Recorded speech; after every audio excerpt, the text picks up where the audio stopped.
Hello, everyone. Welcome to a professionally unprofessional podcast. I'm Calvin, joined once again by my friends Reese in the middle and Elliot on the right. Hello, everyone.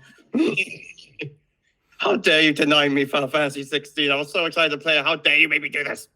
I don't blame me. Nintendo did this, and we always give ourselves 24 hours to do to get our thoughts together. Incidentally, if Reese leaves the podcast, it's because his version of Final Fantasy 16's arrived. Yeah, because I'm the only one who doesn't have their copy yet. Yeah, I'm surprised mine showed up so early this morning. Yeah, like mine showed up really early as well. But that's what we get for ordering directly from Square Enix. Yeah. We'll be obviously talking a little bit about Square Enix in this thing, but Nintendo had their own presentation at last. I actually thought they weren't going to bother with a direct. I feel like they have to. Like, you were thinking partner showcase originally. I was thinking it was going to be a partner showcase because I was sort of thinking, well, if they do have releases for the second half of the year, there's not that many. You could just drop that on Twitter like they did last year. Like, they arguably had more to show off last year than this year, and they didn't have a full direct at that point. Yeah. So, but other than that it was actually, so we got the reveal. It was going to happen. I mean, I knew it was going to happen because Nate the Hate was hinting that it was definitely going to happen. I knew it was going to happen just because they always have one in June. Like, February, June, September, that's normally where you're guaranteed a direct. It would have felt wrong if Nintendo didn't take part, because like we've had Sony, we've had Microsoft, we've had Ubisoft, we've had Capcom. The only major company that hasn't really done anything yet, well, the only two major companies that haven't done anything yet really have been EA, haven't had an EA play, but they usually do that in July now. And we haven't had a Square Enix Presents. But then again, what would they do now? They put everything in everything else. I think Square Enix has sort of realized if they don't need to, they don't have to have a presentation. Yeah, they probably say that 16 is finally out today. Go play it. Yeah, I mean, maybe if they show up some stuff, it might be at Tokyo Game Fest. Tokyo Game Show. No, Square will be at Tokyo Game Show. They're going to show probably with more Dragon Quest stuff. And then going to be there with Silent Hill. I would assume that they would do, I don't know, more information on Rebirth. Maybe a bit more info on Rebirth. I'm a little skeptical, but at the end of the day, we're going to have to see a bit more of Rebirth because it's coming early 2024. I think it will make that early 2024. Yeah. So Nintendo did announce a presentation. I went into it with I actually went into it with quite high expectations because there was one game I was expecting to see there that didn't show up. But we'll get into that later. We'll get into that later. But at the same time, I kind of cooled down after the direct when it wasn't there and said, there's time for this one to be shown. We will see it in a few months. So at least we better see it in a few months. But the next, let's go straight over this thing. Because we all want to get on to playing Final Fantasy. Really should. The first trailer was a bit of a more deeper look at the Pokemon DLC. No release date. We have a release window. Yeah, but that release window was already there. So this told us not much of anything. And obviously they're saving the actual release date for the Pokemon Presents that will happen next month, almost certainly. Or in August. One of those... they cannot go until the end of August without saying, here's when in fall you're going to get the first round of DLC. Yeah. Incidentally, what do you guys think of the look of this DLC? More Pokemon. There's been a noticeable improvement on some of the textures, like where you see like the canyon walls and everything. Yeah. Whereas in Face Scarlet and Violet, they looked horrendous with repeated textures. Yeah.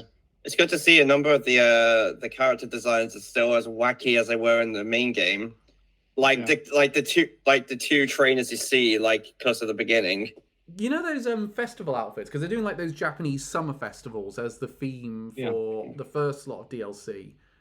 I hope we can take that out of that DLC into the main bit, because that looks way better than any of the school uniforms. Oh, I imagine you'll be able to. I don't see any reason why you wouldn't be able to do that. Can we agree that that's one of the worst parts about Pokemon Scarlet and Violet? You cannot you don't get that much customization options with your character.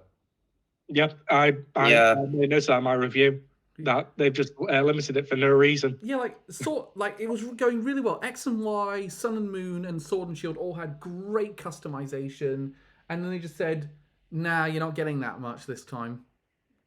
Yeah. But incidentally, do we think so? What do we think of the look of this DLC at the minute? Because we saw both parts of it. Which one do we reckon looks a bit more like it's going to be more interesting? The teal mask, honestly, probably. You think the Summer Festival? I don't know. It looks like there's more to it than there is in Indigo Disc. I think the Indigo Disc is going to be more like the challenge mode, like the Battle Frontier and that sort of thing. That being said, I do prefer that the Pokemon Company is taking this approach with their mainline Pokemon now. With we're not going to make a third version or a sequel that's basically the same game but with more extras. We're going to just give it to you as DLC and then release a complete edition later. That makes way more sense to me in this day and age. Yeah. That being said, I mean, the Pokemon Presents, I think, will be next month, and the things they got to put in that is more info on the DLC, a bit more info on another game that we're going to talk about in a minute, and they should probably try and confirm that the Pokemon games are coming to NSO. We also have to look forward to the more information about Pokemon Sleep. Actually, quick question: which of the two legendaries do you prefer? Personally, I prefer the turtle. I prefer the first one. Yeah. The first one has way more personality, I think. Really? I prefer the turtle. The turtle looks cute. The turtle. I will say the second one looks like it's doing a lot of different sort of it's like a lot of environments in one place. So I reckon the second one's going to be more interesting to explore. But the thing I'm a bit worried about with the second one is it's going to be too much like those. I can't remember who the bad guys in this one are. The team. Oh, it's Team Star. Team Star, that's it. Team Star. I thought that was the last one. Yeah, Team Star. The thing I'm worried about is like that one's going to be very heavily based on the sort of like the beginning of those sections, like where you just throw out the Pokemon and then they do the auto battles. You were not a fan of Ivory, as I recall. You were not a fan of the Team Star missions. They were too easy. I want to. I don't want Pokemon to automatically battle. I want to battle with them myself. I much prefer the auto catch thing that you got in Arceus. Yeah, I am actually starting to appreciate Arceus a little more the more time goes on, especially. But the thing, I mean, I've already said I think I love it more than most people did. I still say it's one of the best Pokemon games I've played in a long while. I think if you had Arceus's gameplay with a bit of Scarlet and Violet's content, like you had the gym battles, you had the general Pokemon battles, in fact, Pokemon battles in general, because there's barely any in Arceus for trainers, you would have had my perfect Pokemon game. But the thing about it is, I feel like when you don't have the trainer battles, I kind of think, well, what am I raising these Pokemon for? But the thing that interests me as well is they haven't talked at all about the performance patch for the game, because this game's been out now for 8 months, and we've seen no noticeable improvement on the performance.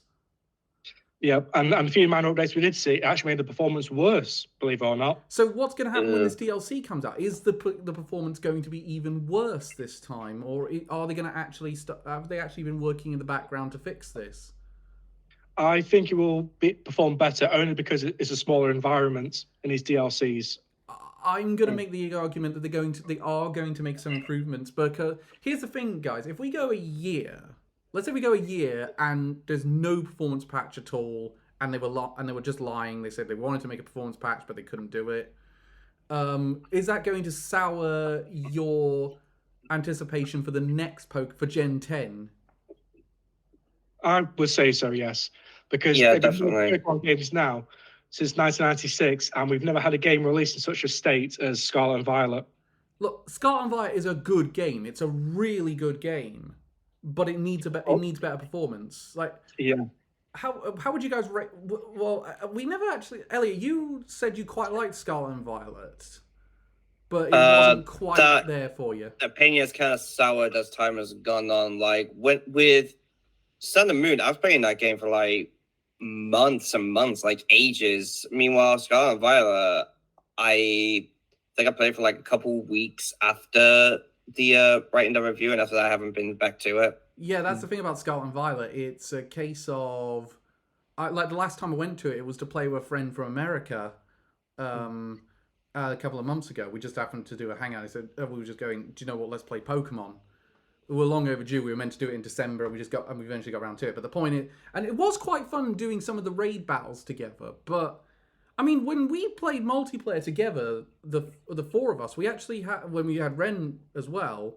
It was really good fun, and it functioned very well. Even if I remember, Elliot's connection kept lagging in the raid battle. Yeah, Elliot's connection kept lagging, but that. If I remember, after a while, it wouldn't even let me make moves or anything like that. Yeah, because you were lagging, me and Reese got our moves in quicker, so we ended up beating the Pokemon way quicker. But here's the thing though, I am interested to see where Pokemon Scarlet and Violet's DLC is going. But if there is no performance patch for this thing, I might not pre-order Gen 10.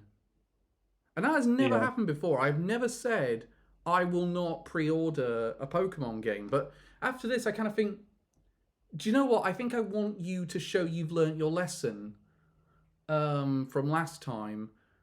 But at the same time, they sold 10 million in 3 days. I don't know. I think they are just going to say, well, we can release anything at any time, and they're going to buy it. Yep.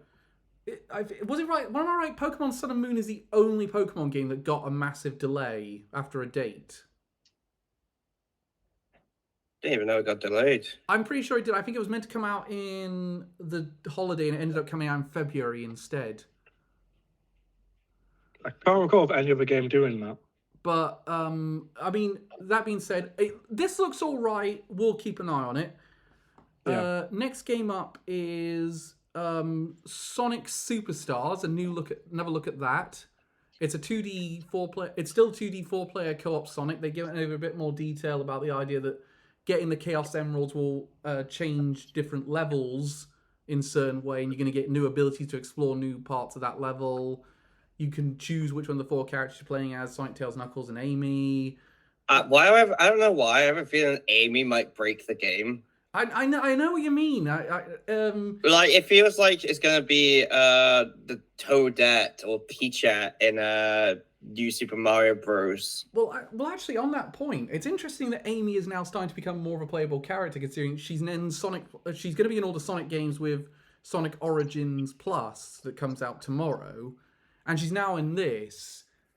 I'm interested that do you reckon the fans have that there's been a lot less of a backlash to her personality now compared to before? We've all kind of gone, yeah, do you know what? She wasn't that bad. We might have overreacted. I say so, and she's also wearing her Sonic CD outfit as well. Yeah, so I think trying to recapture the magic of the older game. She's got the Sonic CD outfit in the games in Origins Plus. I find it interesting they've gone back to the CD outfit, because that's how because she had the same outfit on a lot of the time in the British Sonic comics. So I mean, it makes sense for like the 2D games that they try 2D games, because I think 2D and 3D Amy definitely just are meant to have like different designs. Yeah, you're right. I think though, one of the things I found interesting was in those comics, Amy was a bit of a tomboy, and they never went back to that. So I can't remember. Did they kind of go back to that a little bit in Sonic Boom? They kind of did, yeah. Which I always found Amy's characterization in Sonic Boom a bit weird. Yeah. Mainly because she was basically meant to be a straight person to Styx the Badger's comedic personality. All I can say is thank God she's not making more appearances in Sonic stuff, because she can get really annoying at times. Oh, the other thing I remember from that game is, oh, look, a ramp. We can use it as ramps. But the okay, so here's the thing: Sonic Superstars though didn't have a release date at the end of this. And Yeah, it only gave a window of fall. which we already had at the at Summer Games Fest. Yeah. Why was this here? My guess, maybe they're delaying the Switch version a little bit. Like they're not fully confident about the release date for Switch. No, but this window was given for all versions at Summer Games Fest. Now, admittedly, that could change tomorrow because there's a Sonic Central happening tomorrow. And my hope is, if they don't give a release date at that one, I'm like, well, when are you going to give a release date? Because you put this fall 2023 window on it. You have nothing, and everyone else is sort of like giving dates to their games. Just put a date on it. I think tomorrow they really should. Tomorrow's Sonic Central for me has to be put a date on Sonic Superstars and give us a look into Sonic Frontiers DLC, the big DLC that they're adding with the new playable characters, and announce the casting of who's playing Shadow in Sonic Movie 3. Yeah. Which is going to start filming in London on August the 31st. So I'm going to make my way to London. I know where Calvin's spending his next month. Yeah, no, I'm going to go to September and figure out if I can spot any of the location shots they're doing. So if they're filming in London, does that mean that Shadow's going to be a Cockney? No, I think it's more... I could just imagine, like, they're trying to film and they just see Calvin salivating in the corner, and it somehow ends up on screen.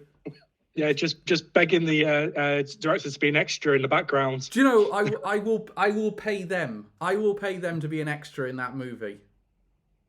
I will pay them, and heard it here first. I have no acting ability, despite having a drama GCSE, but I stand by. I would beg to be an extra in that. It's the same with.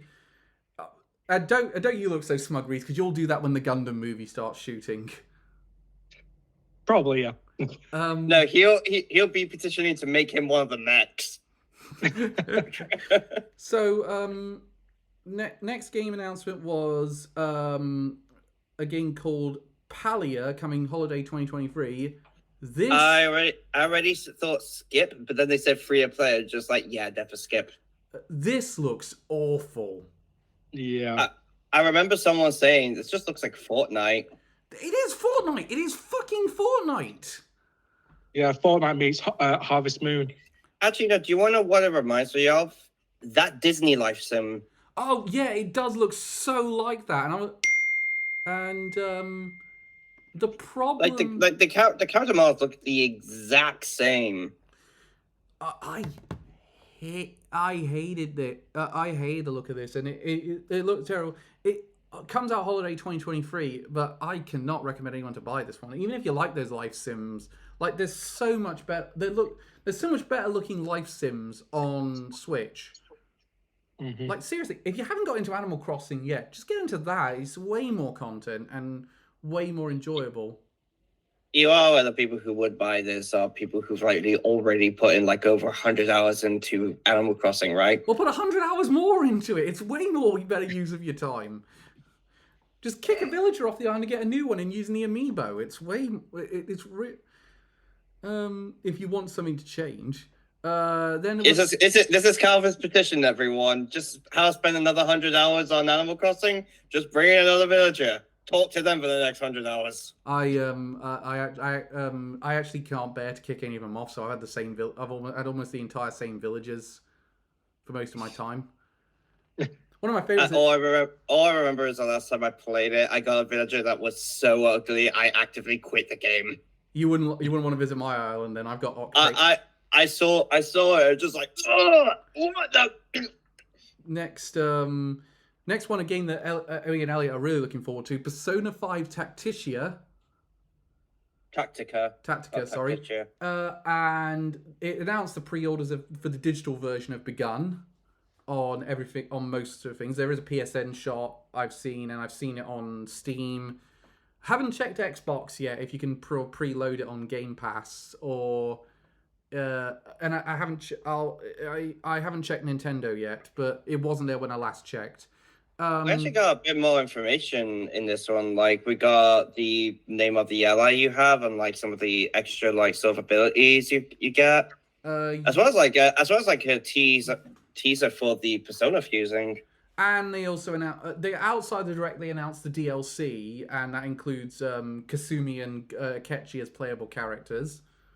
Well, as well, it also mentioned the Persona Strikers characters are coming back. Oh yeah, they're coming back. Which makes me question where does this place in the Persona 5 canon? I suspect this is going to be like the Q games and it's non-canon. Maybe I'm probably thinking also just because of the art style. I'm just thinking, but it looks like it's really taken off on Persona 5. How close to it would they be? In that case, if it's not going to be canon, go out. Add in the Persona 3 and 4 characters. Well, apparently they're coming in that Persona Party game, which I really want to see what that looks like now. No, other than that, I think this was a decent trailer, but again, release date is still 17th of November. It's actually releasing the same day as another game in this direct. But it's cool they put it there because I think a lot of the Nintendo fans didn't watch the Xbox showcase, so they might not have been aware this game existed. However, some people are now saying that leak of Persona 3 Reloaded being on Switch is now fake, and that Persona 3 Reloaded is not coming to Switch. Again, I've seen all over the place people say it is, and I'm not saying anything at the minute. Yeah, no, I think it could go either way, but I do find it interesting that the TV campaign is launched in Japan without the Switch version being mentioned. I think that I'm interested to see where this goes. Maybe it's in the September Direct. I mean, that would be a good one for the September Direct, particularly if you have the release date at that point. That's the only thing I can think of. Don't think we'd get a release date around in the September one. If you ask me, if we were to get it, it will probably be in the February one. They tend to announce the release dates like not long before the games come out. But at that point, you're thinking, at that point, we might be talking new hardware at that point. But next thing up was a game called Myth Force. It's designed to replicate Saturday morning cartoons like Thundercats. Yep. And He-Man is a big inspiration in this, I see. Yeah, He-Man is definitely... it screams He-Man. Yeah. It's a sort of multiplayer roguelike, apparently, and it's in first person. And when all of those information was told to me, I was like, well, I'm out. You had a decent idea and you ruined it. How so? Well, the roguelike is fine. I get that point. But what is the... One, it's multiplayer, which means it's going to be miserable when you're playing single player. And two, you put all that effort into that amazing character design, and then you're going to barely show it by having this whole thing being first person. I don't get that decision. I think this would be so much better as a third-person action game. Well, maybe it could be third person down the line. Maybe. What do you guys think of the look of Myth Force? Looks fine.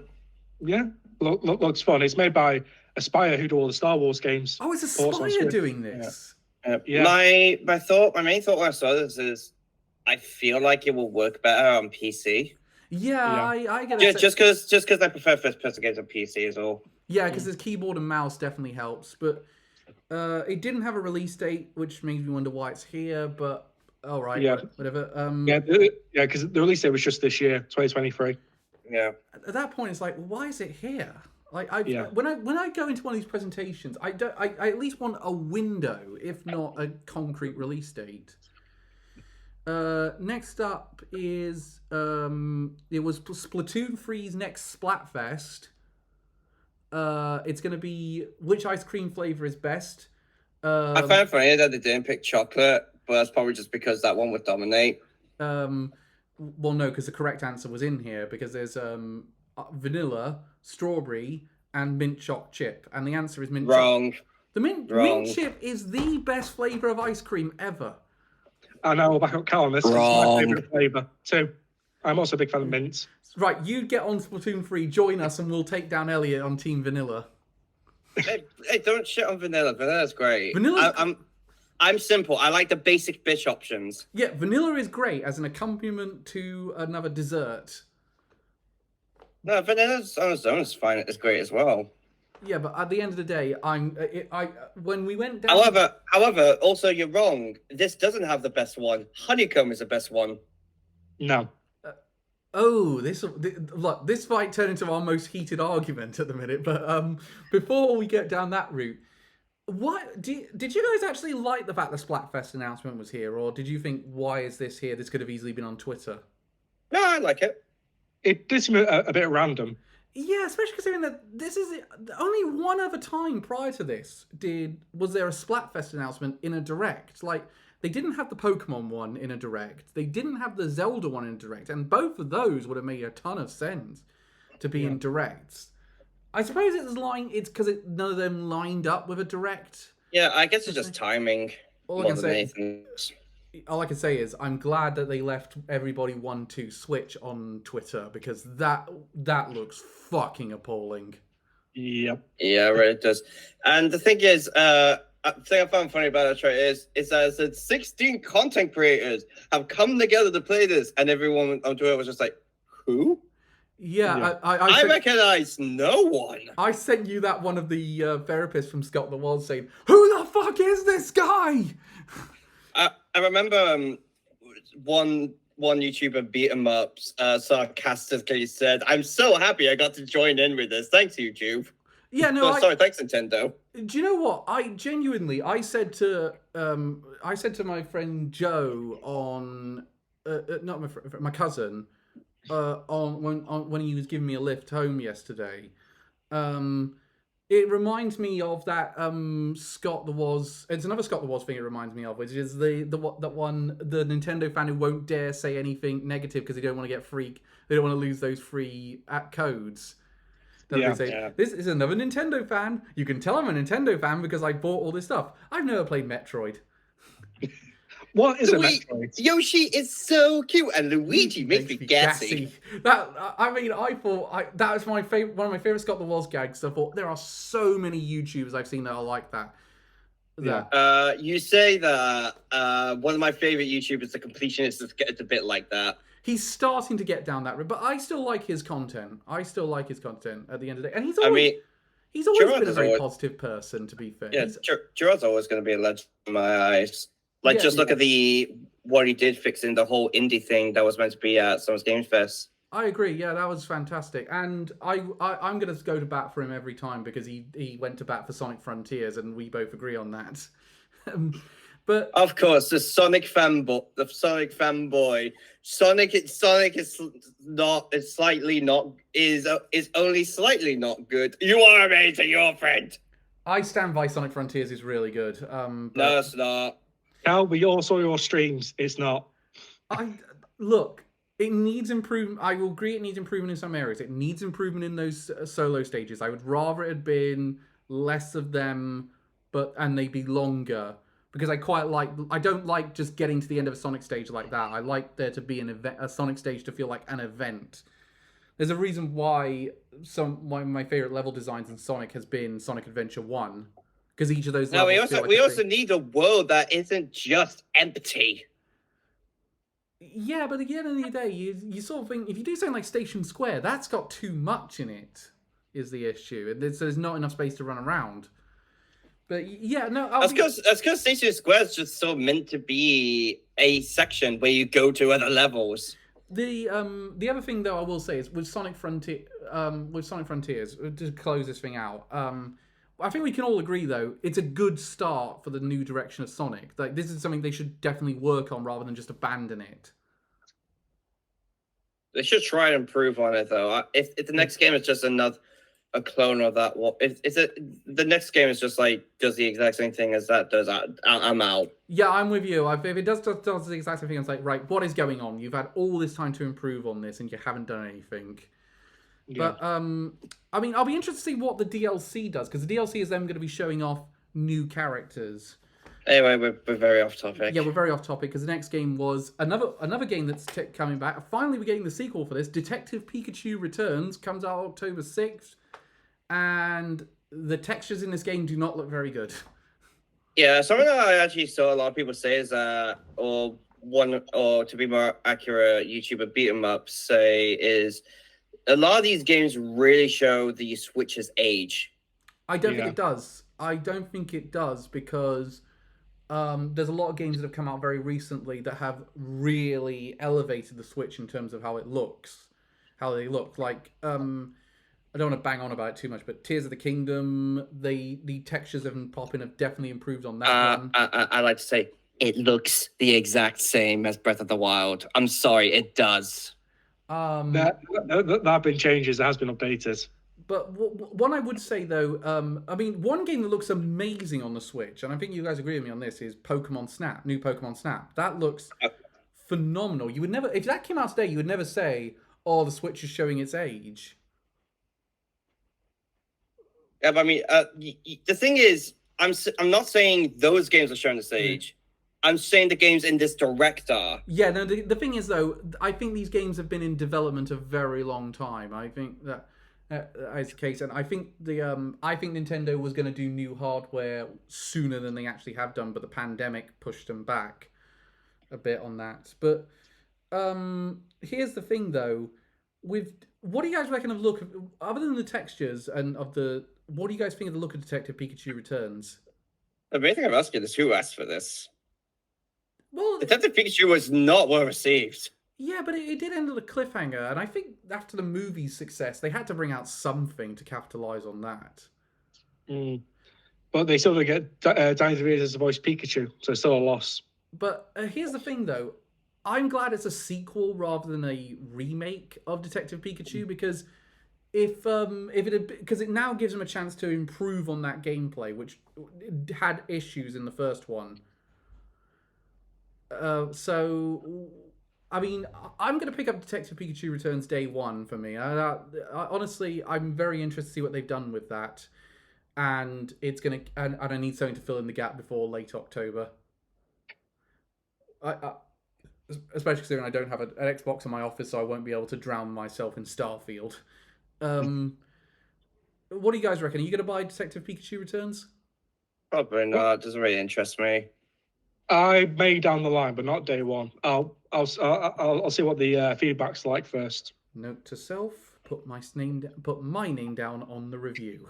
So here's the thing, though, with Detective Pikachu Returns. Okay, do you guys think the movie's going to affect the opinion or the sales of it?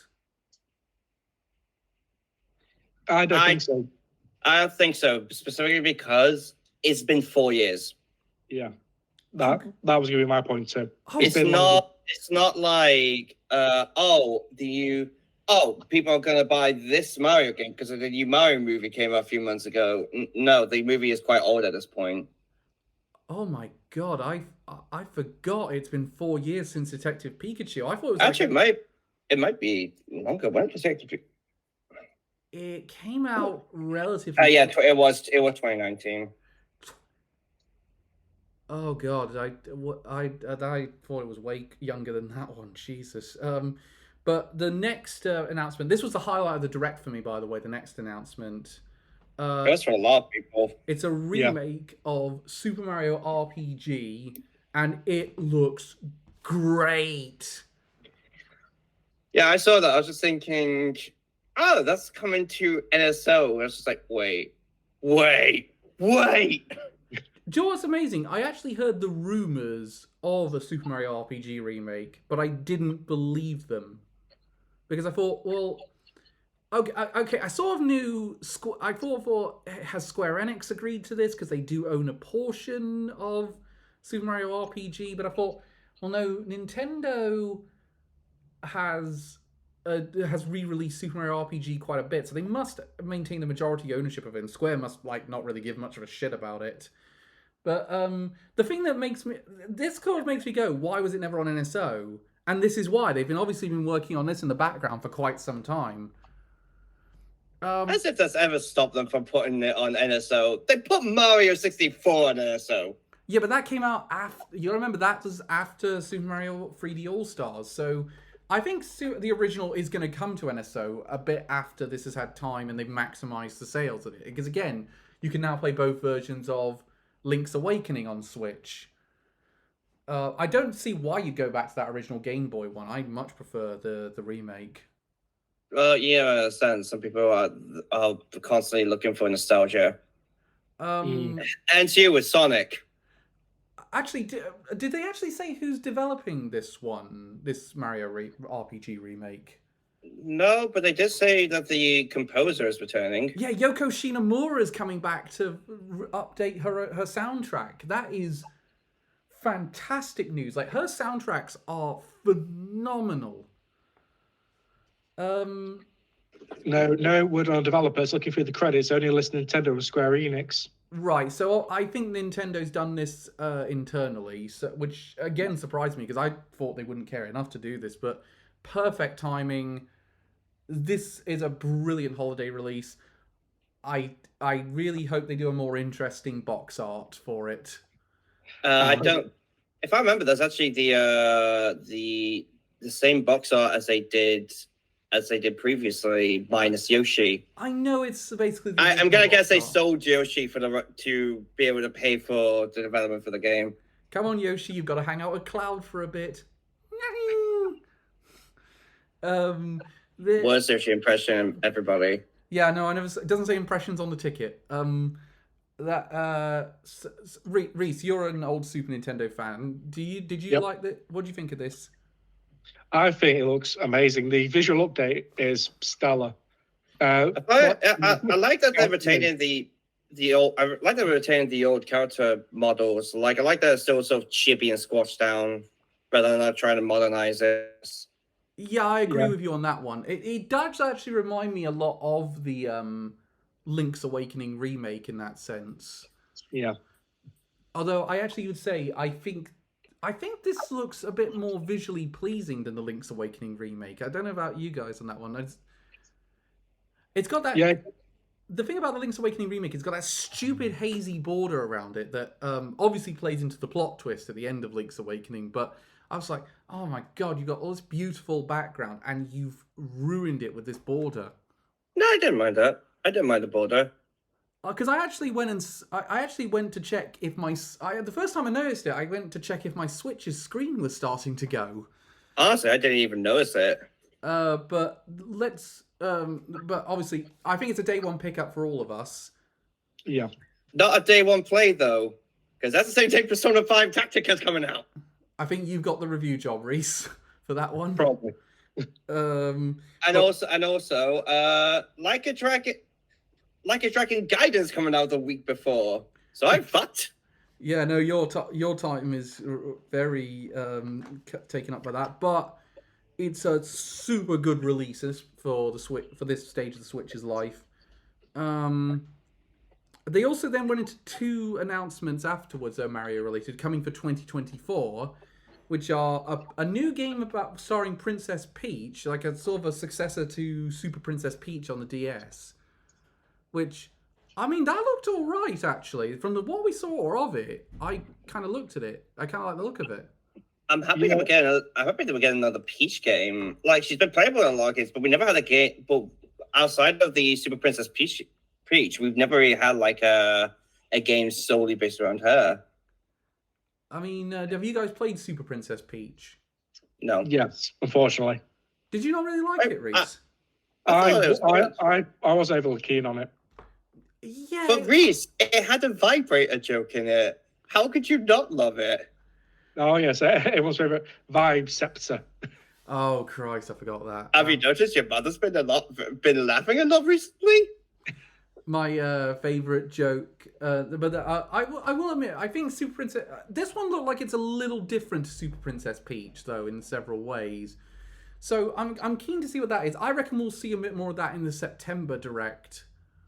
Yeah, it appears to be borrowing elements from Super Mario 3 with the whole stage mechanic. Yeah, like it's a play. Yeah, I don't know if we'll be seeing it in the next one because it does say 2024, not early 2024. I think that's an early 2024 game. I think the early 2024 lineup is this and the next thing, which was the Luigi's Mansion remaster, coupled with another game we're going to talk about later.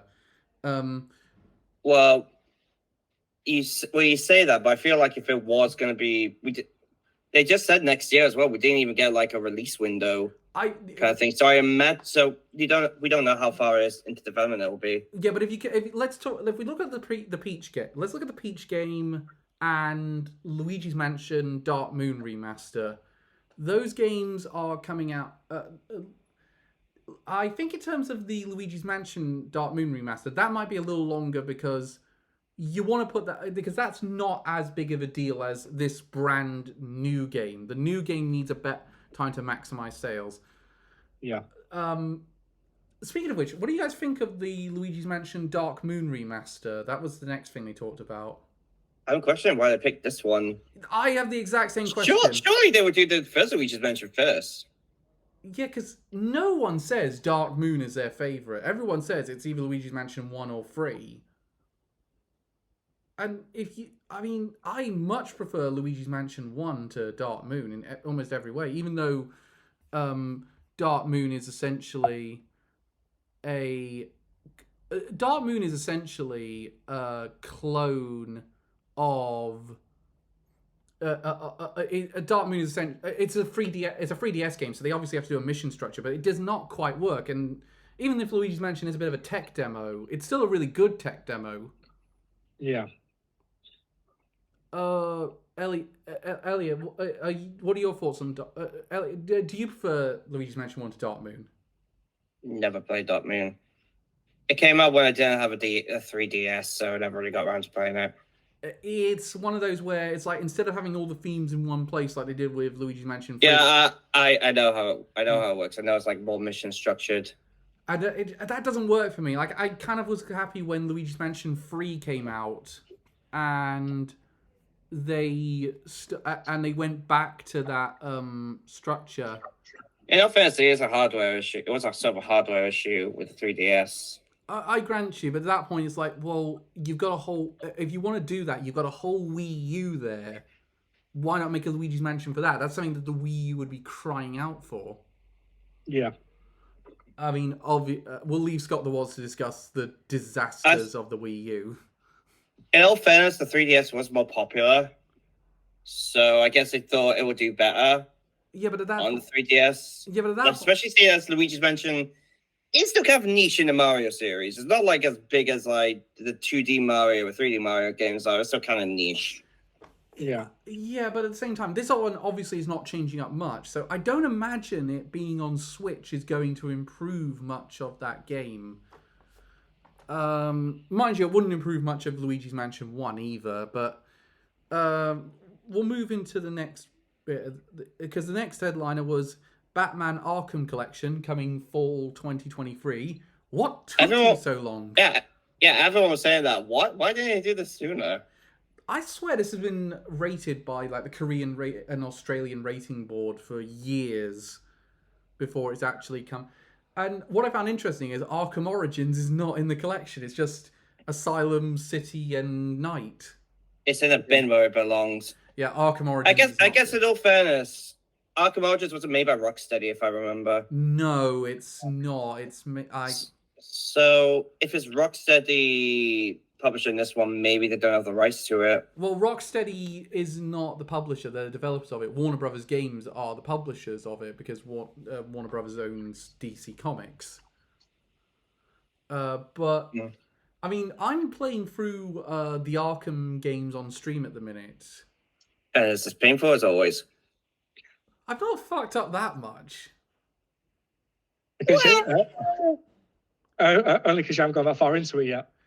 Okay, I did fuck up in that hostage situation. I forgot I had to blow up another wall, but that's aside from the point. The thing about it, and I'll be honest, I feel like Arkham Asylum is the one you only play because it's the first one. Yeah. It feels like with Arkham City, they really just went up another level and improved on it just about every way. Arkham Knight's here we go, Mister. This game's better than this one, so this one's automatically bad. No, it's not automatically bad. Arkham City. The thing is, though, I think I like Arkham Asylum more than Arkham Knight. I think Arkham Knight is Everyone does. Everyone says Arkham Knight is like, when it comes to the Rocksteady trilogy, everyone says Arkham Knight's the worst one. The emphasis on the Batmobile is not great when the combat isn't that interesting. Like I'm loving every moment in that game where I'm not in the Batmobile and I'm doing just proper combat. But that being said, I think they went. I know they go overboard with the Riddler trophies in all these games, but they went way too overboard with the number of Riddler trophies in Arkham Knight. It's like, there is no way I'm getting that many. But screw that. I'm going to just see the true ending on YouTube. Fuck that. But that comes in fall 2023. I mean, do you guys feel a need to get it for portability factor? Is the portability factor going to say, I will buy another copy of Arkham? Are you kidding me? Of course. It's a Batman Arkham game. The best superhero series ever. I mean, for God's sake, I got Star Wars Unleashed on my Switch. Yeah, what do you reckon, Reese? Is the portability enough to get you to buy Arkham again? Probably. I'm just surprised it can actually run on the Switch and not be a cloud version. Well, Arkham Asylum and Arkham City definitely can run on Switch. That's 360 technology. That's not an issue. Arkham Knight is where, and even Arkham Knight, that's early PS4 and early Xbox One. That's the one I'm interested to see how that runs on Switch. But it's also who did the porting job, because Rocksteady has not done the porting job for this. There's another company down here labeled called Turn Me Up. Yeah, I think it's Turn Me Up has done the port of this, because Rocksteady is working a lot, is putting all their resources for some reason into Suicide Squad Kill the Justice League. Which, that game looked appalling. I think, did we do a podcast on the state of play at the time for that one? I think we did, and we mentioned that we thought it looked terrible. Because, why is King Shark using a gun? Okay, a gun. They did Wayfinder. They did the Switch port of It Takes Two, the Switch port of Tony Hawk's Pro Skater. Those have all turned out really well, so I actually have a lot of confidence in them. Okay, I don't see Alan Wake going around here, so I think we're good. Oh God, did you actually? How much of the Alan Wake Switch port did you play before you put it down? I don't think I even got through the first section. Oh God, I didn't even get past the nightmare. Gloomhaven, that comes out September 18th. Done by Rock Paper Shotgun. Yeah, that's. I mean, it Looks. I mean, if I'm looking at that game trailer now, I mean, it looks all right, but yeah, seems D&D inspired. It's gotten good scores. Look at that. It shows the review scores on it. Like, it's got 4s out of 5s, 8 out of 10s. But I remember Joe did say this really looks. Because my cousin was watching the thing with me by this point, and he said he thought it looked like a bad mobile game. Yeah, I get it with the character models. Then there was a trailer for Just Dance 2024. Skip.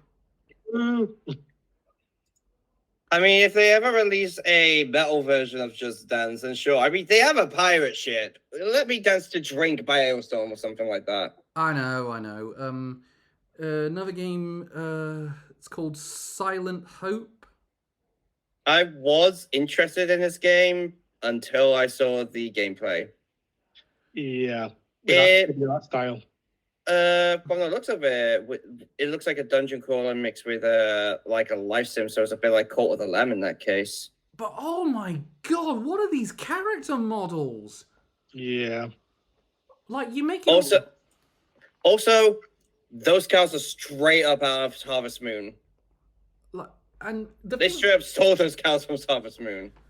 Like, if you want to do that chibi art style, a good way of doing it, in my opinion, is you look at a game like World of Final Fantasy. That does a very good job of doing an art style a bit similar to this. But this game does not. It does not match that. Again, I mean, the art style looks fine. Well, if the art style is, we're just a gameplay. I'm not. That's really into it. I don't know. I might check it out.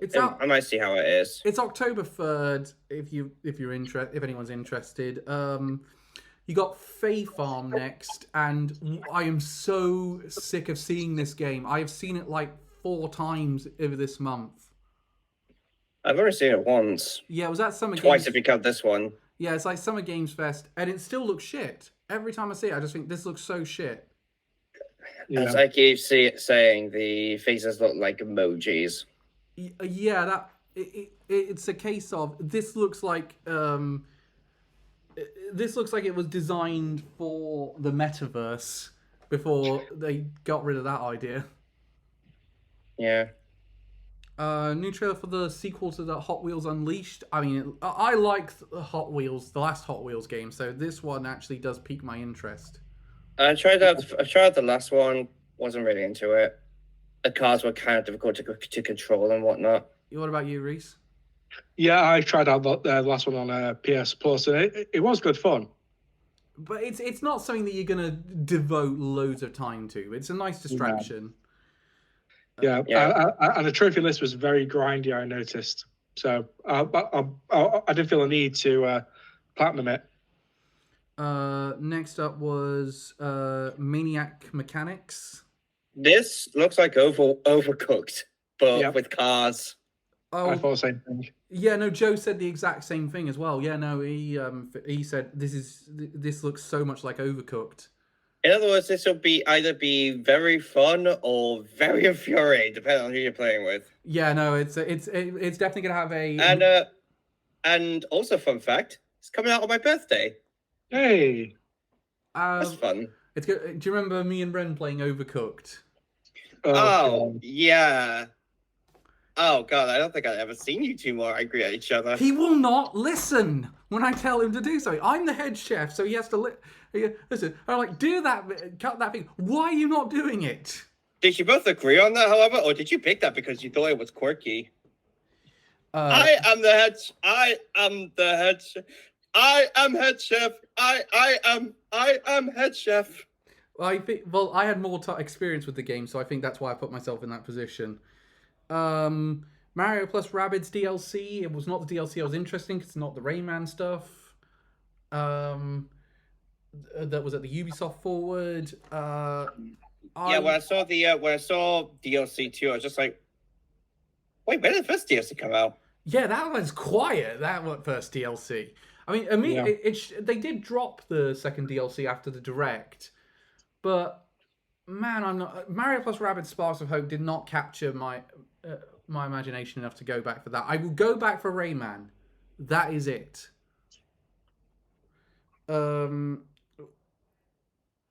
Did you guys play Mario plus Rabbids? Not the second one. I played a bit of it. I need to go back to it. I remember liking it. It is improved, but it's also a case of it doesn't feel as interesting this time round. My hope is that they do spin it off into a Rayman game. If Nintendo doesn't want to do any more of these, because I think there's something here. I don't think they will. I think it'll just be Mario and Rabbids. I think they might just move on.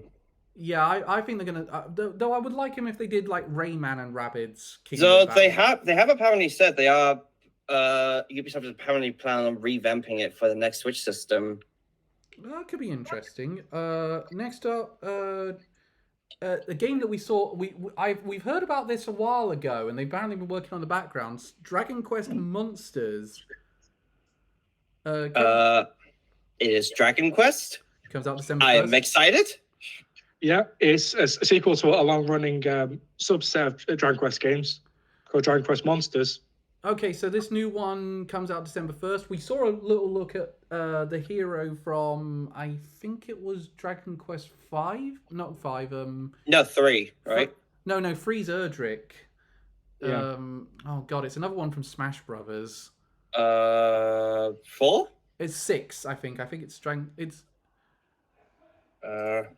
we know it's not 5 because we saw that one in that terrible movie. One second, let me check. No, that is not him.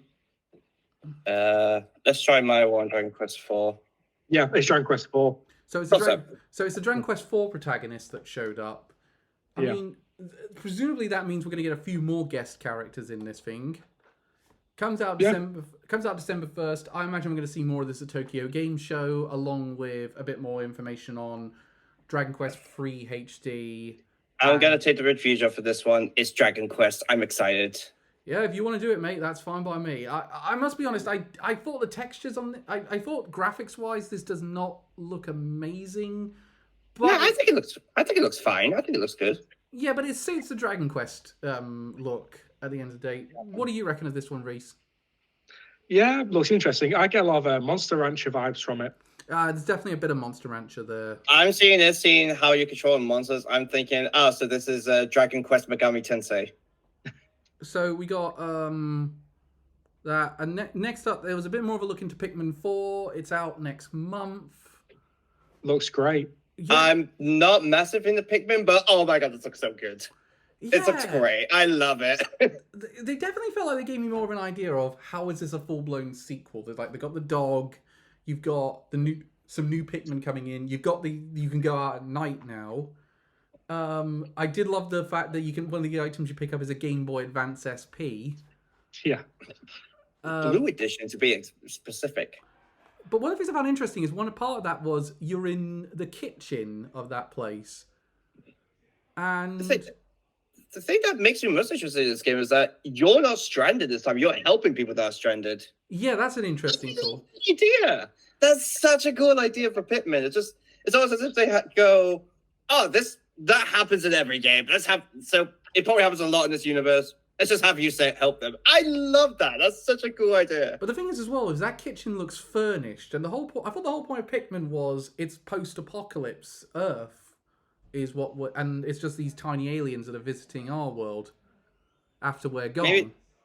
Maybe this is just like a different place. Like who knows what happened? It could just be like humans puffed and poofed and vanished, and there's still a civilization around. What do you reckon, Pikmin 4? Are you more sold on it? Particularly the glow Pikmin. I like the look of the glow Pikmin. Oh, look at the Pikmin. Looks so cute. Yeah, and also see our first look at the upgrade system. The character with a dash. Something I love the idea. I also really like is that you're apparently fighting other people who battle Pikmin. Yeah, and from the looks of it, this looks like a multiplayer mode. Yeah, and I like that. Yeah, they've added more. They've updated a bit more of the multiplayer. The multiplayer in Pikmin 3 was really good, so I'm glad we're getting a bit more of that. I mean, it's out July 21st, I think it was. But it looks great. I'm really excited to play it. But it's also the why Immortals of Aveum will not be working well because that comes out the day before. Oh no, this is gonna out. I'm joining you for the review of this game. It looks so good. Oh, it looks great. Here's the thing, though. I think it's not. I don't think it's gonna sell amazingly well. Pikmin is a more niche series. Yeah, Pikmin has a small ceiling. I imagine it's going to sell quite well, like 2-3 million copies. But I don't think we're talking. This thing is going. We're going to say, wow, this blew all sales expectations out the window. So next, but then they weren't done there because they also showed off that Pikmin 1 and Pikmin 2 HD are coming to Switch, and they're out now. Yeah, they did come out later. They did a Metroid Prime remaster on us. Yeah, and I love that. Yeah, I've been playing a little bit of Pikmin 1 on Switch. It runs really well. I haven't tried out to see if they have the gyro controls in from the Wii, which I imagine they will, but I don't think it'll work quite as well as the Wii. The main reason I think that you remember how Skyward Sword's gyro controls were? Yeah, I remember that. They were not good. Yeah. Did they ever make the Wii version of Pikmin 2? They did, but it was Japan only. Right. Okay. Okay. Here's the thing, though. People often debate on the GameCube Pikmins, which one's better, 1 or 2, and the things that I've noticed that they come down to is either people don't like the time limit in Pikmin 1. Or they don't like the caves in Pikmin 2. Which one would you guys say is the one that bothers you the more? I haven't played either. You haven't played either of these games? I have Pikmin 1 on GameCube. I've never played it. Yeah, same. I've got Pikmin 1 on GameCube. But... You need to. Here's something you need to understand. I was a dumb as fuck kid. Most of my GameCube games were licensed movie games. Well, I you remember I got picked. I actually took a while. Like, I didn't get Super Mario Sunshine until I was like 19. Hey, I didn't know Pikmin was a thing until Smash Brothers Brawl. What about you, Reese? Have you played Pikmin 1 and 2? I played a lot of Pikmin 1 at a friend's house growing up, but not played that much of 2. Look, all I can say is Pikmin 4 is going to be a lot better if Louis is not in the game. Yeah. God, because every time he ruins my day and he gives me more grief to deal with, and I was like, oh, God damn it, Louis. What if Louis is one of the guys who steals who you have to fight? That will be fun. That will be cool, fun catharsis. I will not mark this game any less than a 9 out of 10 if I can kick Louis' ass in the game. Oh, the game's dog shit. It runs well, but I can fight Louis 10 out of 10. Yeah, absolutely. I fucking hate that little shit. Every time, like, I'm doing really well in Pikmin 3, then suddenly, Louis nicks all my juice! You little shit! It took me ages to get that! Fucking prick. I don't like that character. Either way, the game looks great. Yeah, no, I'm very excited to play Pikmin. Yeah, Pikmin 1 and 2 are really clean up nice on Switch. Then next announcement, another highlight for me. We got another look at the MGS collection. Did not realize that was coming off for Switch. Yeah, I didn't.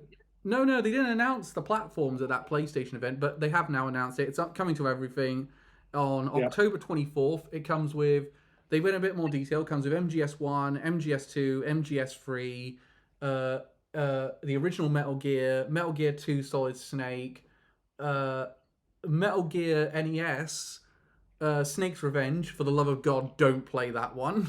I thought the NES Metal Gear game wasn't very good, though. No, the NES one isn't very good either. For the love of God, play the PC Engine versions. Or the only reason I know that is because of APG. And thanks, James. And here's the thing though as well. And again, Kojima's not proud of those ones. He's not happy with how they turned out. And we got the final, but of course they also showed they're going to have the MGS graphic novels in the game. That is fantastic. The motion comics of those are great.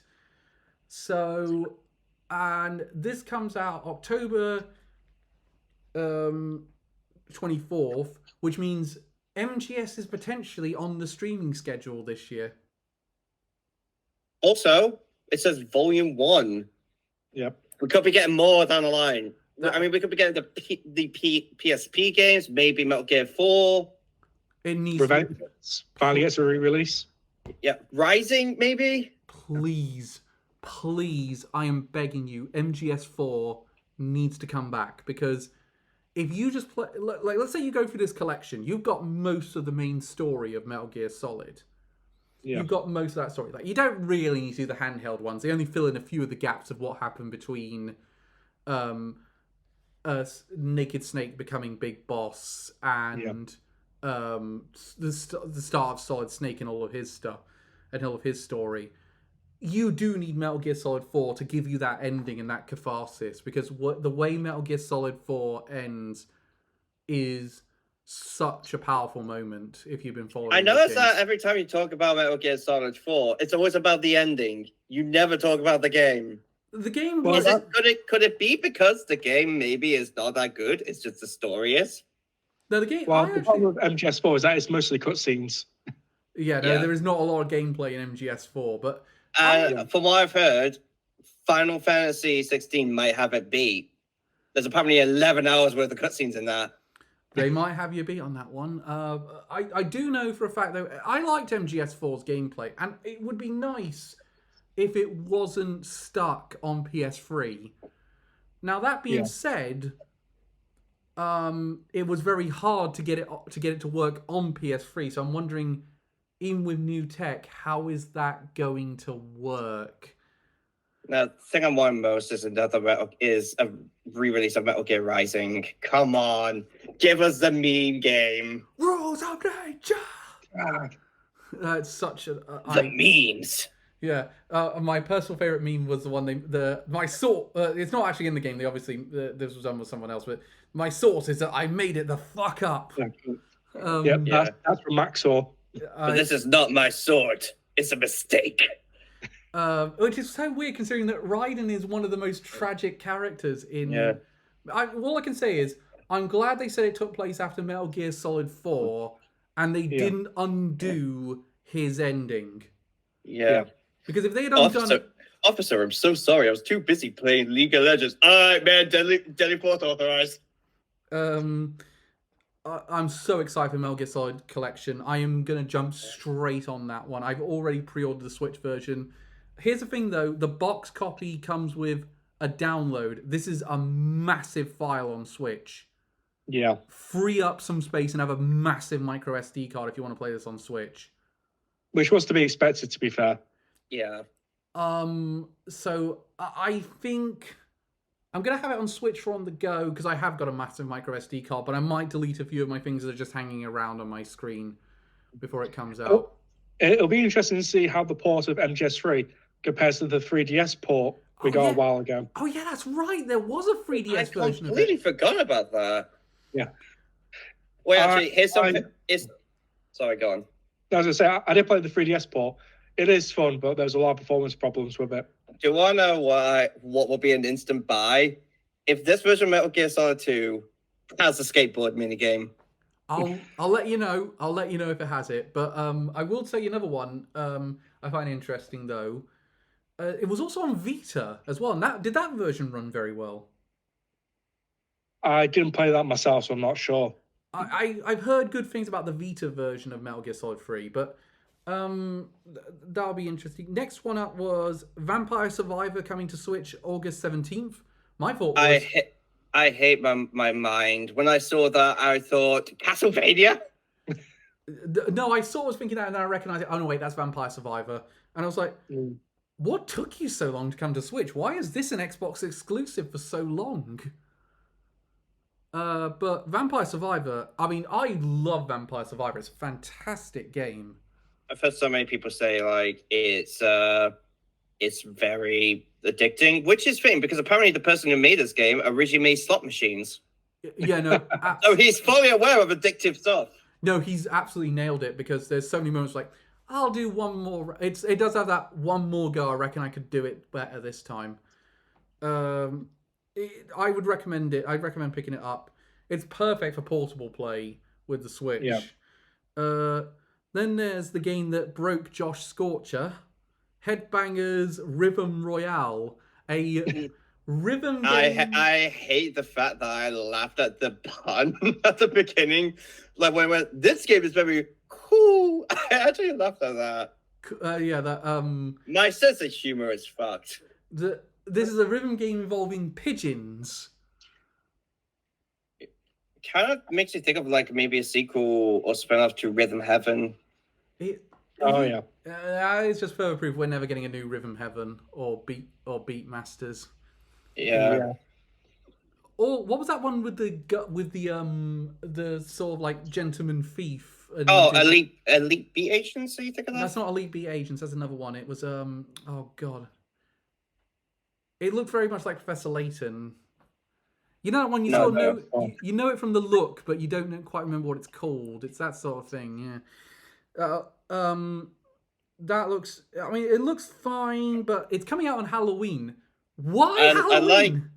I like the looks of the pigeons. They look like Wallace and Gromit characters. Is someone?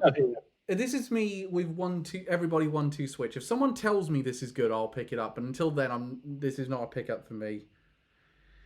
This next one is a pickup for me because some of the Sonic Mania devs have worked on it. It's Penny's Big Breakaway, and it's sort of a yo-yo based platformer. It looks fantastic. It looks like a lot of fun.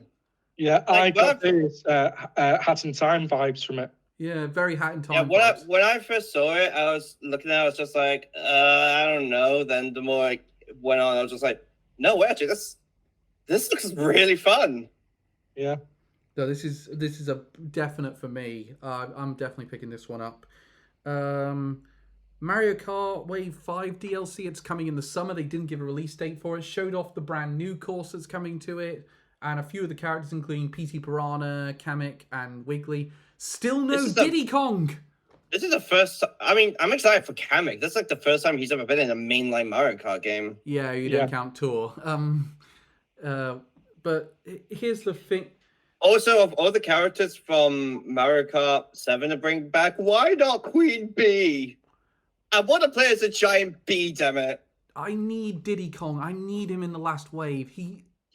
It's going to be so wrong if Diddy Kong doesn't make this. Yeah, because there's been no Donkey Kong representation. Other than so Donkey far. Kong. And it does annoy me because this is not just any character. This is Diddy Kong. You gave him his own games back in the day. Yep. His own racing game. And there's another one. If Diddy Kong doesn't come into this, you better be working on a new Diddy Kong Racing. Yeah.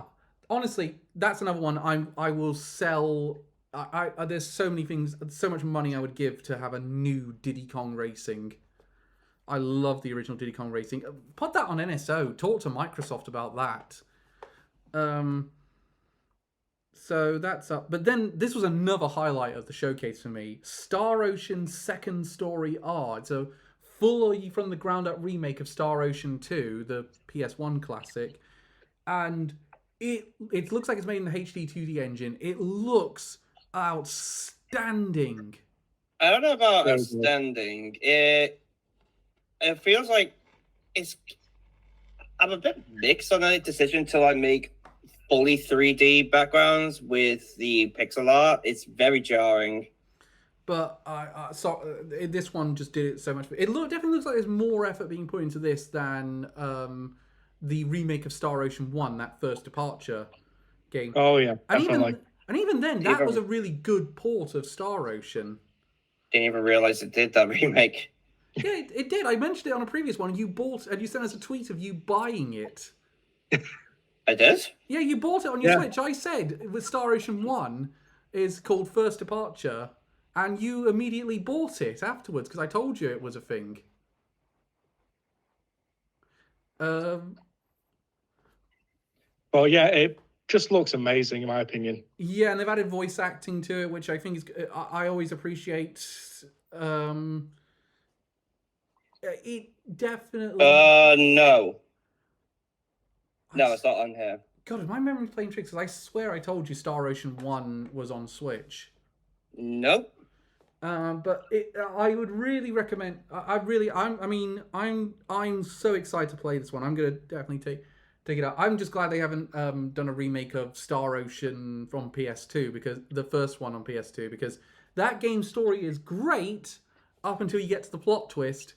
Then it sinks all the goodwill that it had before. Yeah, definitely. Fuck that plot twist. That's a prime example of how you don't do a plot twist. Next game, it was WarioWare Move It, and I mean, looks fun. I mean, it looks pretty good. I mean, it definitely looks like they've done a bit of the Wii WarioWare in it. It looks like essentially a successor to Smooth Moves. But the thing about it for me is they haven't made a WarioWare. Neither of the WarioWare games on Switch have that party game factor that was in WarioWare on the GameCube. And that's the thing I want out of a WarioWare. I want a WarioWare where I can play with like 3 or 4 players and we can in an insane fun. And I haven't quite made that yet. I mean, it looks like they're adding it into this one, like it's 2-player. Yeah, but I 2 players. Oh yeah, there are 4 players actually. Oh, you can have 4-player multiplayer in this. Yeah, there was footage of it. You know the bit where you see the bottles where you see the bottles having a seizure. I swear it was just 2 players on the screen at the time. No, it was 4 players. Okay. Yeah, that was 4-player. That makes me change my opinion on this one because I think if it's got. It looks like.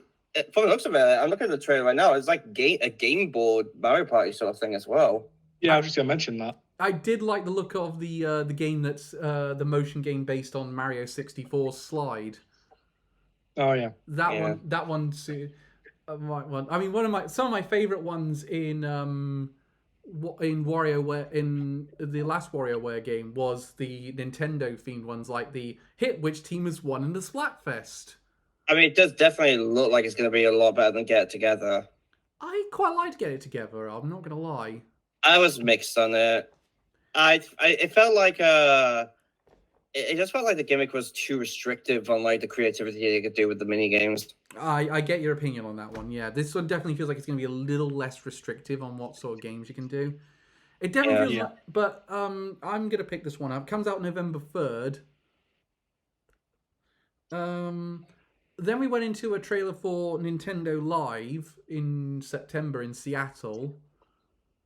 I mean, it looks like a decent event, but I think. Well, we can't go. Yeah, no, we can't. Because we live in bumfuck nowhere, England. Reese has muted his microphone, so we won't hear from him for a while. But no, he keeps doing that. Yeah, it's just because Alfie keeps barking. Ah, I see. Hello, Alfie. The next, I mean, I'm glad Nintendo's doing their own event like this, and I don't think this means they won't have a direct, but I also don't think this event is. This is where we'll see the Switch successor. No, it looks like it's more just here's where you could get together, have fun, play games, like that kind of thing. It doesn't feel like it's going to be like any announcements. They might have a few demos on the floor for some upcoming games, but I think that will be it. Yeah, I feel like, however, all the demos obviously will just be ones we already know about. I don't think they'll like actually announce anything there. Well, it's not like them doing their own E3. Yeah, but I think they are going to have a direct around this event, like to announce like the games that are coming early 2024. But we'll get more into that in detail. Then they went into a thing about Tears of the Kingdom. They've announced 2 new amiibo for Zelda and Ganondorf. The Ganondorf amiibo is going straight into the jar. I knew, Elliot, you were going to buy the Ganondorf one. Again, both of them. Are you kidding me? Yeah, they both look great.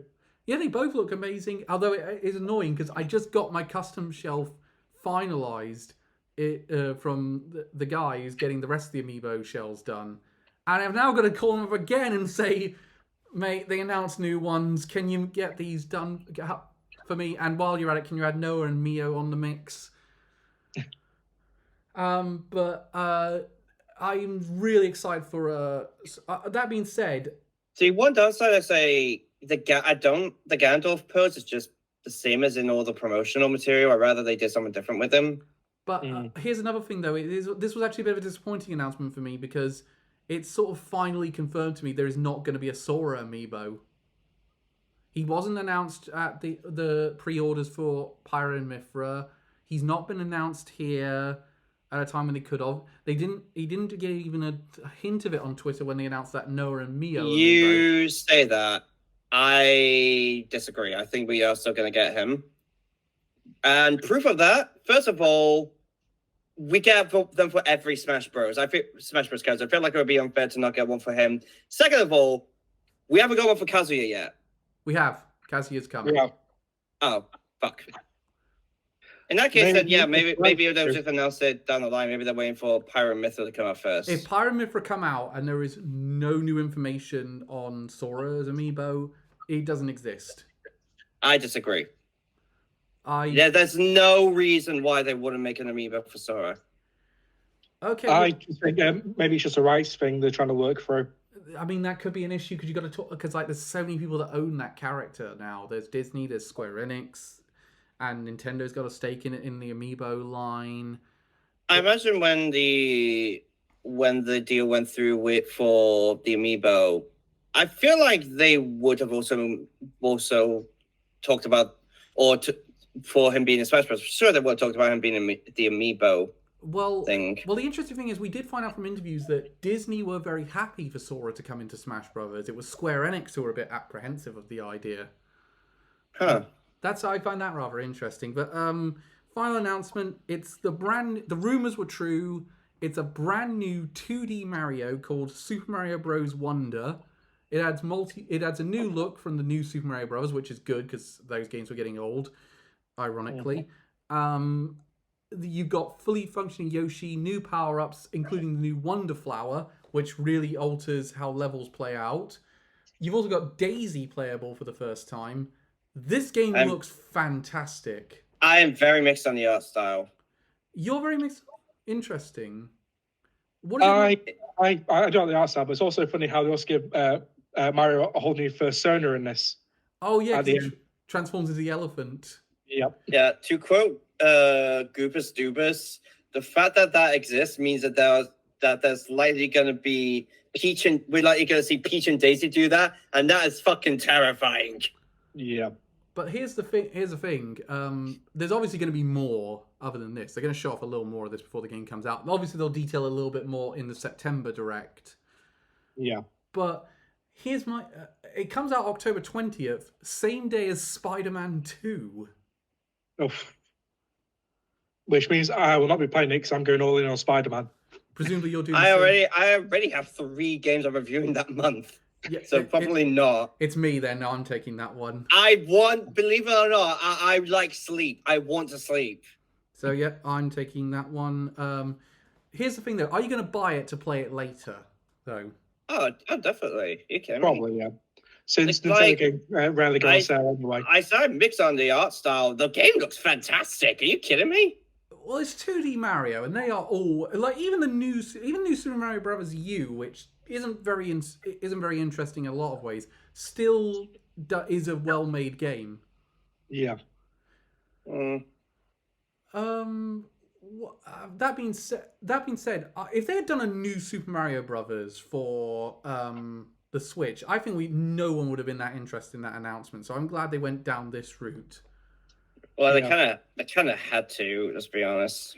The thing about it is for me as well is, it looks great, and it's perfect timing because it's coming out around the same time as they're capitalizing on the success of that movie. Here's the thing though. What do we reckon? Me and Joe couldn't make up our minds on this. What sells better, Super Mario Wonder, or Spider-Man 2? I'm going to go with Mario because it's a safer bet. I say there's not really any point comparing the two because they're different consoles, they're different fan bases. Yeah, but I'm more. It's like saying what's more popular, the PS5 or the Switch. Yeah. It's not really any. If they came out on the same console, it will be all right to like compare the two. Otherwise. Okay, that's not that. That's obviously that. But here's the other one. What's going to make better? What's going to be the bigger Twitter conversation? Spider-Man. I think Spider-Man will make more Twitter conversation than Mario because I think like Mario, we know what we're getting. We don't entirely know what we're getting with Spider-Man. Let's be honest. There's more to discuss with Spider-Man. But I will say it was a very good closing announcement. I think. I don't know about you guys. I thought that was a very good way to end the show. Yeah. Yeah. So I could have thought of a better way, but that's another discussion. So that was the Nintendo Direct for June 2023. I'll start with your thoughts, Elliot. What did you think about this Direct? Very good. I really, really liked it. Reese? Yeah, I thought it was really good. Very strong. I'm going to be a bit more different. I'm going to say it was okay Direct. There was the moments that were great, were really great. Super Mario RPG slaps. I like the look of Super Mario Wonder. Star Ocean 2 Second Flight R is amazing. Looks amazing. I'm a huge proponent. And getting a date on MGS Collection was fantastic. There was a bunch of moments where there was a lot of downtime, games I really didn't care about, and there were some games that I think should have got a release date and didn't get a release date, and I don't know why they didn't get a release date. But there always is, let's be honest. The particular one for me that irked me that it didn't get a release date was the first wave of Pokemon DLC. There's a Pokemon Presents next month. You could have easily had that trailer there. As well, Sonic Superstars. Until the Sonic Central came out, I was like, well, why hasn't this got a release date yet? This should have a release date. So, you know me, I never really mind if we don't get a release date straight away. That being said, when it hit, the games hit, like Super Mario RPG remake, who would have had that on their bingo card? More people would have had Gino in Smash Bros. Let's be honest. Yeah. But these here's another thing. It does mean that the rumors I've heard about other remakes from similar sources are probably true now. And I'm not going to let on because Elliot doesn't like me leaking things. I'm not going to let on what they are. But trust me, if he's a fanboy of the GameCube, he's going to be very happy in the coming months. Even that's saying too much. All right, but there's at least I'm actually no, I'm not going to say that about the GameCube because it might not be that one. I'm going to leave it at that. But I do know there's a few things that weren't here. There's two things in particular I noticed weren't here, and one of them I was predicting when the rumors were coming out that we were getting a Super Nintendo remake. Because I didn't think it was going to be Super Mario RPG. I thought it was going to be they were finally going to show Fire Emblem Genealogy of the Holy War remake.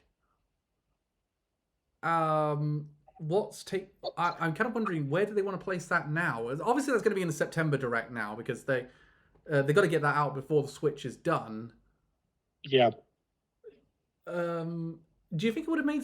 Do you think it wasn't here because it's a bit too early for it, or do you think they didn't want to tread on Fire Emblem Engage's sales figures? I mean, I don't think Fire Emblem Engage will be selling massively at this point, so I don't really think that would have been really affected that. Yeah, and Fire Emblem does appeal more to Japanese audiences than it does Western audiences, and they are the target of the September Direct, usually. Yeah. Similar sort of like Dragon Quest. Yeah, so that obviously they don't do the big Dragon Quest game in this one. You would save the big Dragon Quest game for December. Yeah. What was there anything you could think of, Elliot, other than the obvious one? Is there anything you can think of that wasn't here that you think I kind of wish that was there? Well, I guess by obvious one you mean Persona 3. Well, that one, Persona 3. No, actually, I meant the other obvious one, but the Persona 3 remake. How did you feel the Persona 3 remake wasn't here? Well, at the moment I'm thinking, in all fairness, that Nintendo do tend to wait a little bit longer before really confirming something, before like saying, "Oh, this is definitely coming now." Like they don't, as I said, normally wait until like a couple months before the release date. But yeah, I don't know. Maybe they're still working on it on the Switch port. Maybe that'll be coming down later. But yeah, I'm not sure if that's coming out for the Switch now, actually. Yeah, I think it's a bit touch and go at this point, but let's say I'm 60-40 in favor of it is coming to the Switch. Maybe we'll get more at the Persona's anniversary. When is that? Year. Next year, is it? Yeah. Definitely it's this year. Well, I don't think they're going to wait that long, because if they wait that long, you've got to give, because Persona 3 Persona 3 Reloaded is coming early 2024. They have by that point it should be out. As I said, maybe they're waiting. Maybe the Switch version is going to be coming down the line because it all fair to Persona 5 Royal. That was on PS4 for like ages, but then it came on to everything. This is a very new game, so maybe they're waiting till they fully optimize the Switch version. Okay, yeah, which isn't fully there yet. I see your point. Well, here's the thing as well. We have to talk about the elephant in the room that wasn't the new Mario transformation. Metroid Prime 4 wasn't here. And I always thought it was a bit touch and go if Metroid Prime 4 was going to be in this Direct, because the next time we see it has to be something meaningful. But considering this is probably a fiscal year 2023, i.e. it means it's coming in the early 2024. I never thought it would show up here, honestly. I thought there was a good possibility it was going to show up here, but because to give it just a 2024 and then they go all in with it on the September Direct. Turns out they just want to go with the September Direct for it, because this game is releasing in 2024. Yeah. I mean, I'll be honest, I'm kind of at the point where I'm not expecting it to come out, or like not expecting it up in the Direct, so I don't get my hopes up. I would say I am going to get my hopes up now. In all fairness, I don't do that anyway. I am going to say, it's not a case. It's a case of now. They need to show it in the September Direct. It needs an update at that point, because at that point we're well past 4 years since it restarted development. Yeah. But here's the thing for me.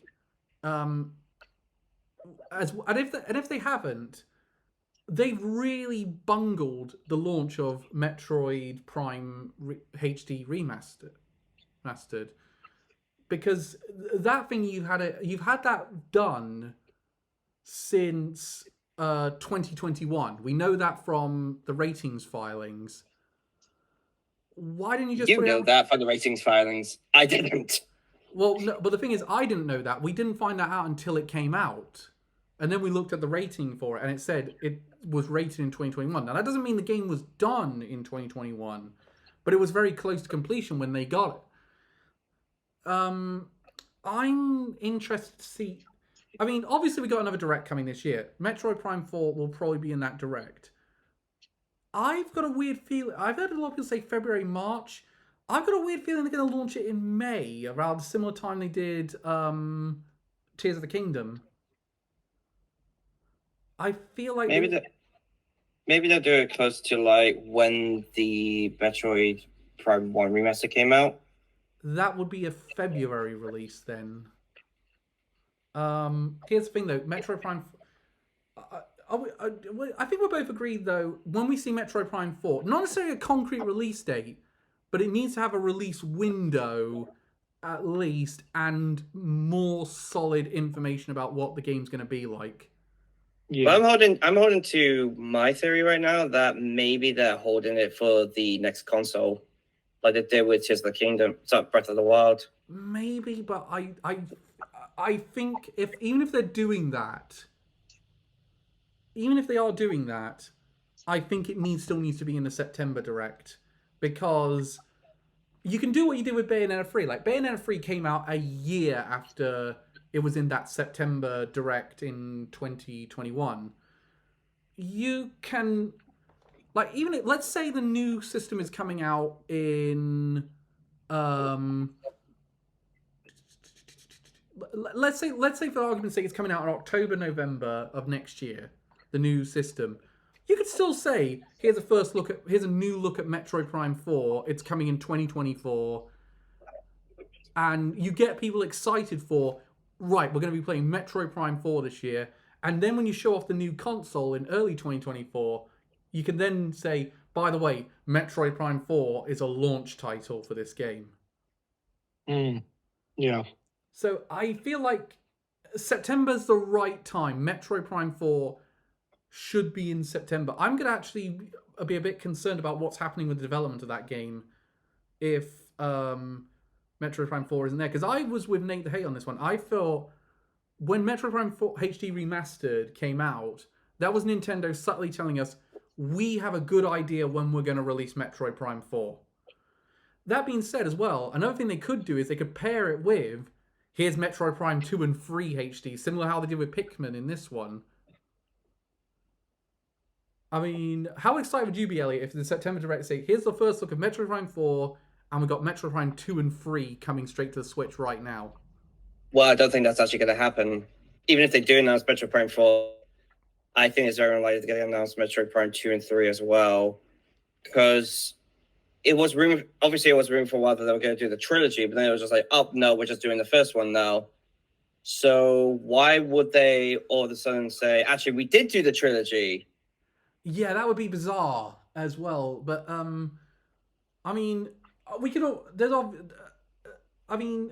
here's the thing, though. Even if Metroid Prime 4 is not in this September Direct, I'm still confident we will see it we will see it.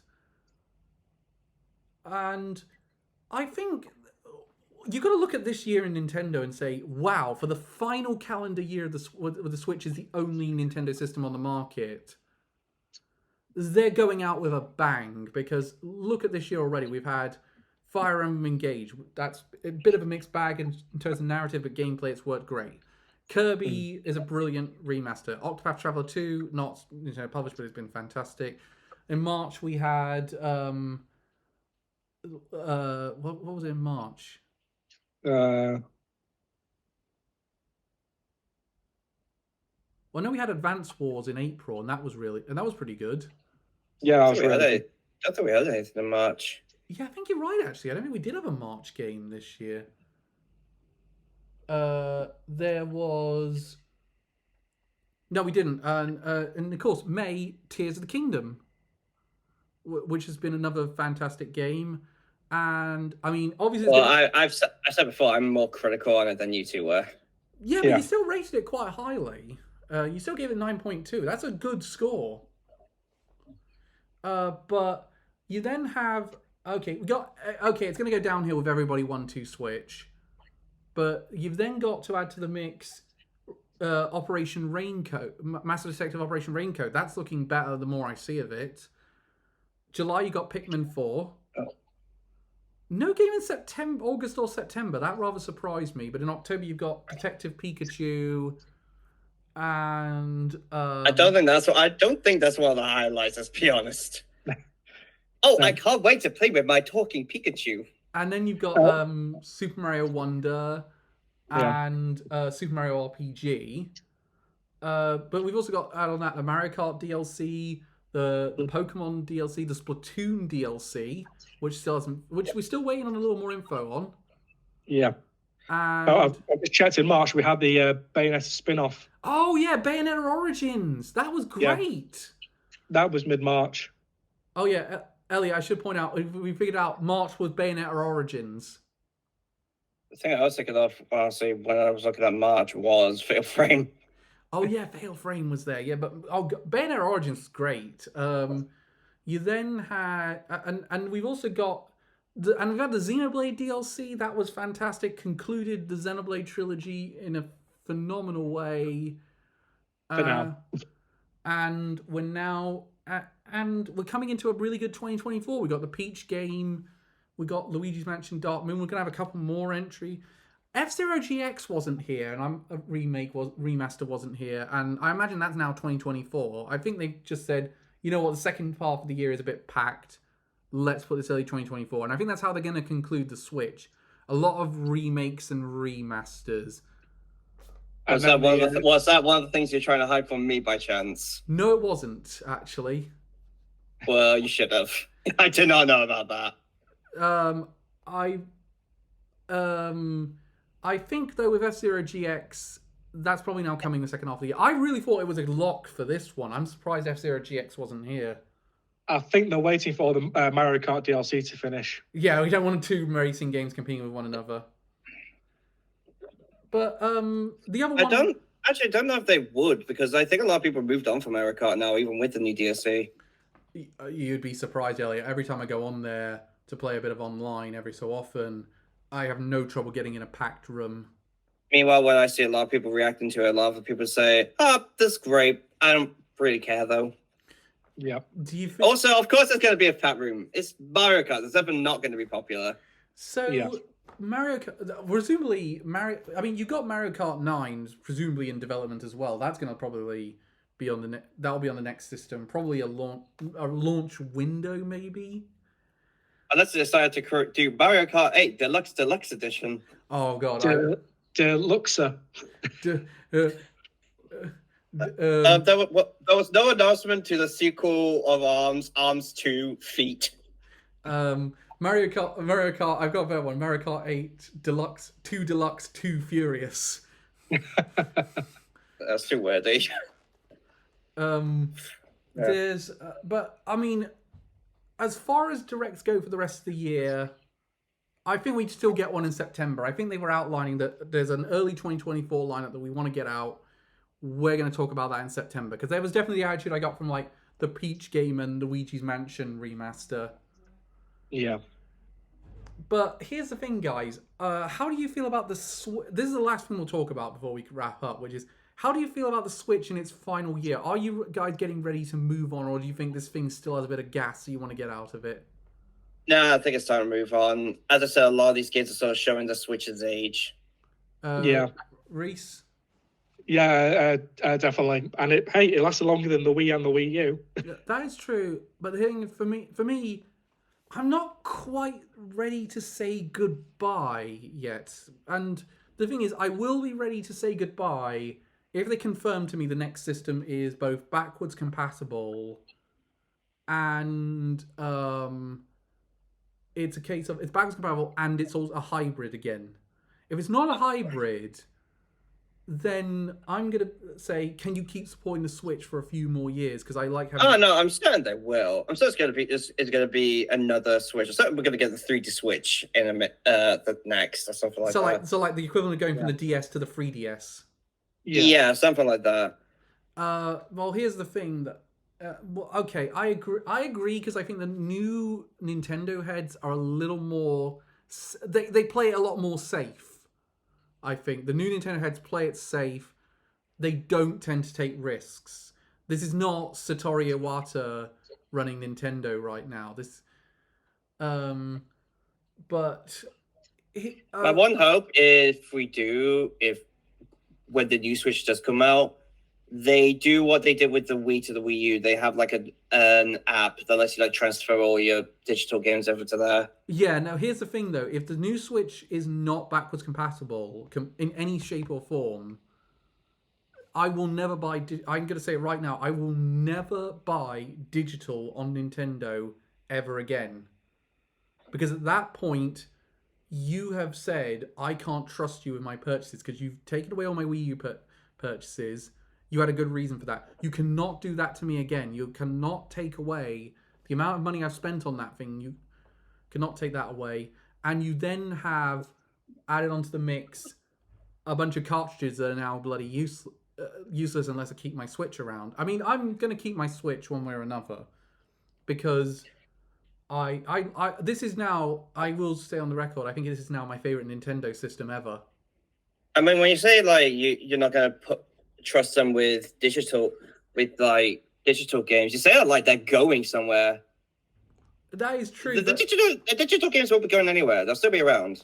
I know, but I just think I put so much time, like I've put a lot of time and effort into these games, and to just think I'm not going to be able to transfer those over, it'll be if there's no backwards compatibility, it would be the exact same with cartridges. It's not like it's going to make that big a difference. Yeah, well, we have to wait and see. We have to wait and see. So I think. So I think we went on way longer than we should have because we all want to get back to playing Final Fantasy 16. So we're going to wrap it up here. But before we go, where do you rank Nintendo in terms of like with Summer Games Fest, Xbox, and Sony? How do you reckon it ranked with all of their shows? Who won for you? Say Nintendo won. I'm going to be a bit bold on this one. I'm going to say Xbox won. Sacrilege. Heathen. I'll probably go Sony just because we saw more Spider-Man 2. I feel like Starfield blew it out of the park for me. That was the one. I feel like Starfield was the best showing overall. But yeah, maybe you're right. Nintendo did get me excited with games like Super Mario RPG. Yeah, Nintendo kept my interest more than the other ones did. Yeah. So we'll be back. We'll be back next Friday with an Anime Amigos with our seasonal roundup. But as for probably the next one of these, if we don't do one of the new formats I'm working on, the next one of these we'll do will probably be in August for Gamescom.